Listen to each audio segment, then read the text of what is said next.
With the recent airing of Jujutsu Kaisen episode 17, I thought now would be as good a time as ever to talk about two commonly overlooked characters in the series. You read the title, you saw the thumbnail, so in today's video I'm gonna be discussing Maki and Mai Zenin. I'll cover everything you need to know about the pair, including their history, character dynamics, powers, and abilities. But before I get started, let me know in the comments section down below which sister you like better and why it's Maki.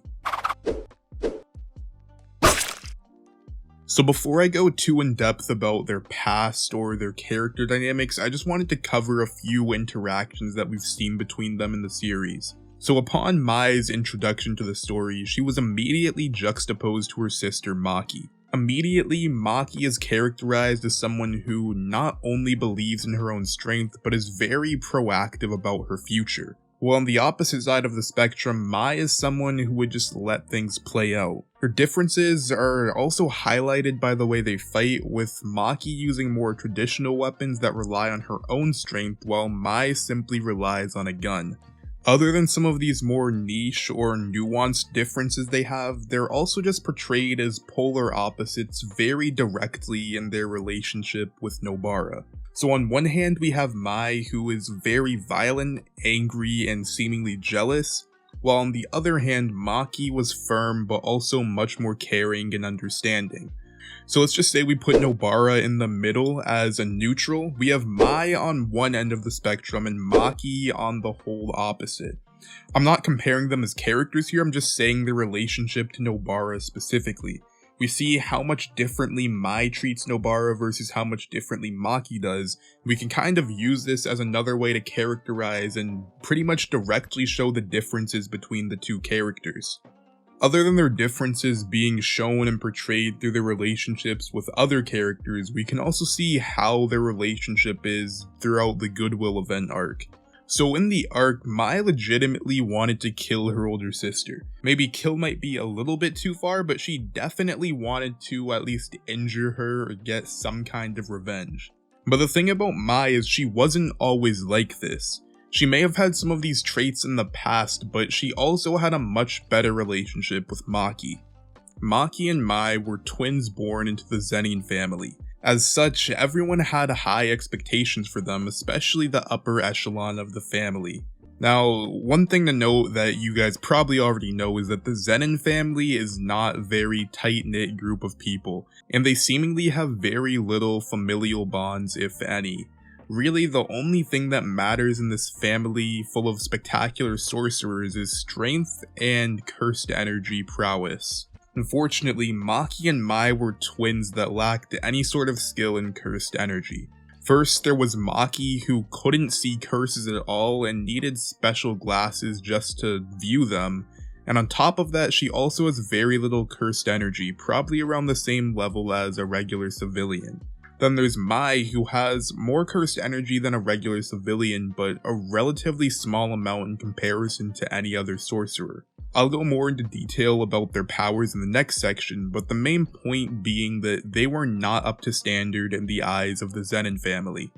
More importantly than where they came from and their strengths and weaknesses in terms of physical ability was their outlook and their mentality. Mai was someone who was comfortable just leaving things as they were and being a servant for the Zenin family. She realized she wasn't super strong and she was fine with just staying that way and just basically being a servant, giving her life away forever. She didn't really have any aspirations or desires, she just wanted a simple and easy life.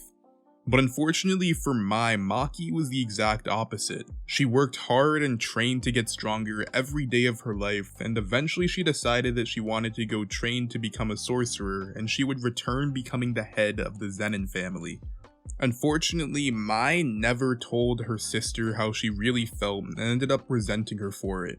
Because when Maki decided to leave, Mai was forced to leave with her to attend Jujutsu High. And while this was beneficial towards Maki and achieving her dream, all it did in Mai's perspective was ruin her own life. Every day that passed, Mai grew more and more hateful, jealous, and spiteful of her sister, with everything accumulating in the Goodwill event. So I mentioned a bit earlier in passing that Maki couldn't see curses and she had very little cursed energy of her own. Well, the reason that happened is because Maki was born with a heavenly restriction. As a trade-off for being born with low cursed energy, she got superhuman stat buffs. So basically, she's insanely fast, strong, great reaction time, etc. Just every physical thing you can imagine, Maki has some sort of prowess in that. But since she has such low cursed energy, it didn't really matter how strong she was, she would still need curse tools to exercise curses. As such, she became a weapons master and can use a wide variety of weapons while fighting. Although she can use pretty much any weapon, it seems like she prefers to fight with spears and staffs. One of her most notable weapons is a 3-part staff called Playful Cloud. It's a special grade tool that amplifies the user's strength by essentially providing its own cursed energy. That's Maki. Now on to Mai. She actually has a pretty ridiculous innate curse technique. Unfortunately, it's handicapped by the fact that she doesn't have a lot of cursed energy. So her innate technique is construction, and by the name of it you can probably guess what it is. She essentially can just create anything she wants using her own cursed energy. Since her primary method of fighting uses guns, she uses this technique to create bullets. But because of how low her cursed energy is, she can only create 1 bullet per day, and it also does significant damage to her body whenever she creates anything. Besides creation, she also reinforces her regular bullets with cursed energy to make them more powerful. So even though it's a pretty basic way to fight and not the most creative, Mai still has a lot of potential with her technique. It's honestly pretty sad that someone who has such a powerful technique is handicapped by her cursed energy.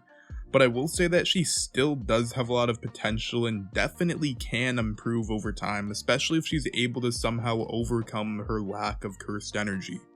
And that's everything you need to know about Maki and Mai. Let me know in the comments section who your favorite sorcerer is. If you liked the video, drop a like. If you disliked the video, drop a like anyway.